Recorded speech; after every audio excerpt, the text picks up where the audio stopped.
يا صباح الفل والياسمين على اجمل متابعين في الدنيا. وحشتوني قد الدنيا كلها. يا رب دايما تكونوا بخير يا رب. النهارده رايحه فين بقى؟ كالعاده رايحه عند ماما. اللي بيوديني عند ماما كتير، انا اصلا ما بحبش اروح هناك بسبب الحر بصراحه، بس المهم اللي بيخليني اروح عند ماما كتير ان اختي نازله اجازه زي ما انتم عارفين. اختي هاجر جايه من السعوديه فقاعده عند ماما، فده بس اللي بيخليني اروح هناك. خلاص زي ما قلت لكم هروح بقى عند ماما علشان معزومه على الغدا.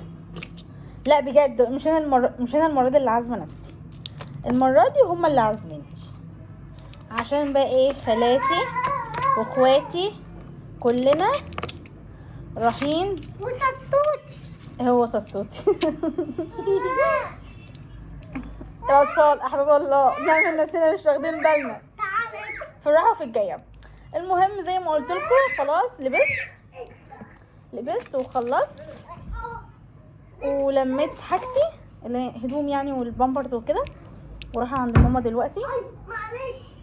طول اليوم بقى يضربهم ويقول لهم معلش. المهم خلاص زي ما قلت لكم هخلص بقى واروح عند ماما عشان معزومه على الغدا، وبعدين هنشوف هنعمل ايه النهارده مع بعض. يلا بينا. يا جماعة عاملين ايه؟ قول لهم وحشتوني. وحشتوني جدا. يلا قول لهم اعملوا لايك واشتراك واعملوا في الكومنتات ومتنسوش احنا رايحين عيد ميلاد مين. احنا رايحين عند تيتا. صاصا باي. سيبكم من الهبل ده. تعالوا بقى نشوف ماما عامله غدا ايه. الله الله الله.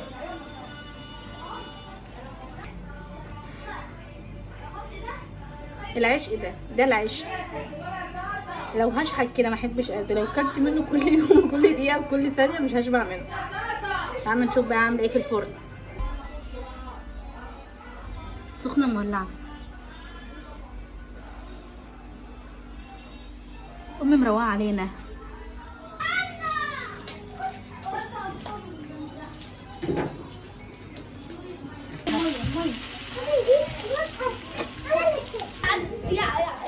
حد عايز يشتري مرجحة؟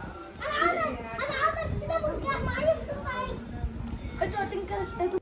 خلاص بقى اكلنا وظبطنا وكله تمام. نزلنا بقى نخرج لان خلاص كنا بننهار فوق من الحر من عند ماما. بس شكرا على كل حاجه بتعملها معانا يا ماما، والله العظيم مش تسلم ايدك على الاكل، كان تحفه تحفه تحفه تحفه. المهم نزلنا بقى خرجنا، رحنا فين؟ رحنا عند الفخراني اللي عند الاستاد. خلاص عشان احنا كنا بننهار حرفيا من الحر عند ماما. المهم خلاص نزلنا وقعدنا وطلبنا وكل واحد شاف عايز ايه وجبنا تمام. هنا كنا انا ومصطفى هنا في الحته دي كنا بنتشاكل. هو عاوز يشرب فيروز، انا قلت له ملهاش لازمه، هو فعلا ملهاش لازمه. في الاخر وقعت. هنا هجوره كانت بتقول لكم ازيكم، بتعمل لكم باي باي. خلاص جبنا بقى كل واحد، جبنا كوكتيل وجبنا قطعه جاتو وجبنا ايس كريم. هنا لماما الايس كريم. هنا كنت بوريكم العيله الكريمه. هنا كانوا عمالين يقولوا لي وقعد طلعنا، بس انا طلعته، لازم اطلعهم معايا. ربنا يا رب يديمها النعمه في حياتنا ونفضل نخرج كده على طول، مش على طول قوي يعني، محدش بيعبرنا في الخروجات لما هجرة تيجي.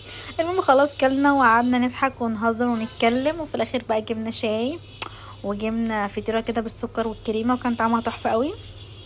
قعدنا بقى نشرب الشاي. وهنا كان في واحده ست زي السكر مع حاجات بتبيعها اكسسوارات وحاجات من دي، فجبنا منها. وبعدين بقى فضلنا قاعدين لحد الساعه 2 بالليل. هنا كان الناس كلها قربت تمشي اصلا واحنا برضو اللي فضلنا قاعدين. المهم وفي الاخر جبنا ناكل. بصوا بقى اليوم اتقفل على كده. مصطفى من تعب والسخونيه مش عايزه تنزل وعمال يكح بسبب الايس كريم وبسبب الميه الساقعه. هاجر اختي ربنا يخليها لي يا رب وما يحرمنيش منها ابدا، خدته وودته الصيدليه وجابت له على العلاج.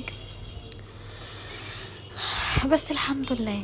وبعدين بقى لقينا نفسنا جعانين فجبنا اكل من عند رشدي كده لحد ما نروح. وبس حبيت اوريكم يومي كان ماشي ازاي. يا رب يعجبكم يا رب. لو عجبكم ما تنسوش تحطوا اللايك وتقولوا لي رايكم في الكومنتات. بحبكم جدا.